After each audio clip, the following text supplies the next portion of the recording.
जी अंबादास दानवेंनी सांगितली, संजय राठोडची केस, जयकुमार गोरेची केस, याच्या बाबतीत तोंड उघडता. त्या जयकुमार गोरेच्या केसच्या बाबतीत तोंड उघडत नाही. त्याचे एवढे फोटो, नागडे उघडे फोटो जे आले सभागृहात, त्याच्या बाबतीत कोण बोलत नाही. काय चाललंय? काय फक्त काय ठरवून करायचंय? हा, जयकुमार गोरेचा राजीनामा केला, त्याच्या राजीनाम्याची मागणी करा. जयकुमार गोरेचा राजीनामा नाही मागत, संजय राठोडचा राजीनामा मागत नाही का? फक्त काय विरोधी पक्ष कमजोर आहे म्हणून त्याला कसाही दाबायचा आणि तुमचा सगळा अपयश कारभाराचं लपावं म्हणून तुम्ही करता. आता काय त्यांचा, त्यांनी बोला ना, किरीट सोमय्याची बायको आत्महत्या करायला चालली होती. इथे व्हिडिओ दिला, त्याची चौकशी नाही होत आहे. याची व्हिडिओ दिला, त्याची चौकशी का नाही झाली? किरीट सोमय्याचा दिला ना व्हिडिओ, त्याची चौकशी करा. शिक्षण मंत्री दादा भुसे साहेब बोला. चौकशी करता. हिम्मत असेल ना, जा त्या उद्धव ठाकरेंना विचारा का क्लीन चिट दिली. जर क्लीन चिट दिली नसती तर बोलू द्या मला, बोलू द्या.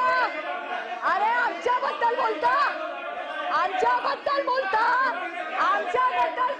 तेव्हा कुठे जातो शांतपणा?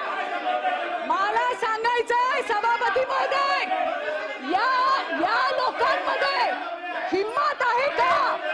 त्यांनी उद्धव ठाकरेंना विचारावं की संजय राठोडला क्लीन चिट कुठल्या मुद्द्यावर दिली, याचं उत्तर यांनी दिलं पाहिजे. अरे मी तर माझी लढाई लढले आणि लढणार. अनिल परब, हिम्मत आहे तुमच्यामध्ये? हिम्मत आहे का तुमच्यामध्ये?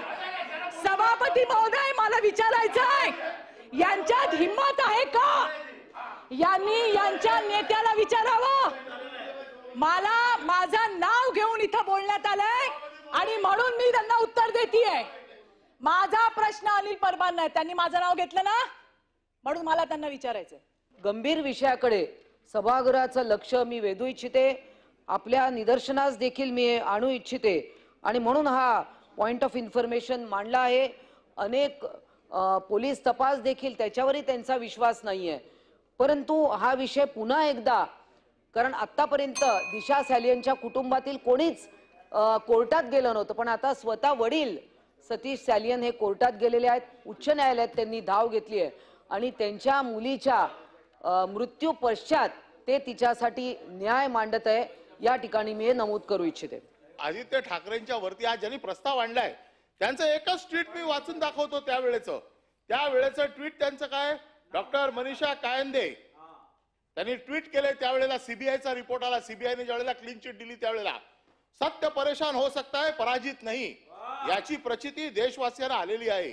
दिशा सॅलियनचा मृत्यू अपघाताने झाला असल्याची सीबीआयच्या अहवालात उघड झाले आहे.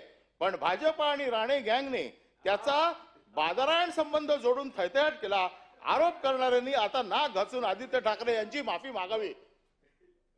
पुढे गेल्या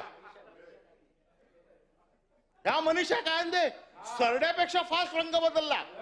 अरे सरड्याला लाज वाटली, सरड्यापेक्षा फास्ट रंग बदलला. आता त्यांचं उपसभापतीकडे लक्ष लागलंय, त्या खुर्चीकडे लक्ष लागलंय. वरिष्ठांना खुश करायचंय, वरिष्ठांना खुश करण्यासाठी अशा प्रकारचे आरोप करायचे. अरे सरडा पण लाजला. सरडा सकाळी माझ्या घरासमोर चालला होता, पळाला. सरडाला पण शरम वाटली. काय चाललंय?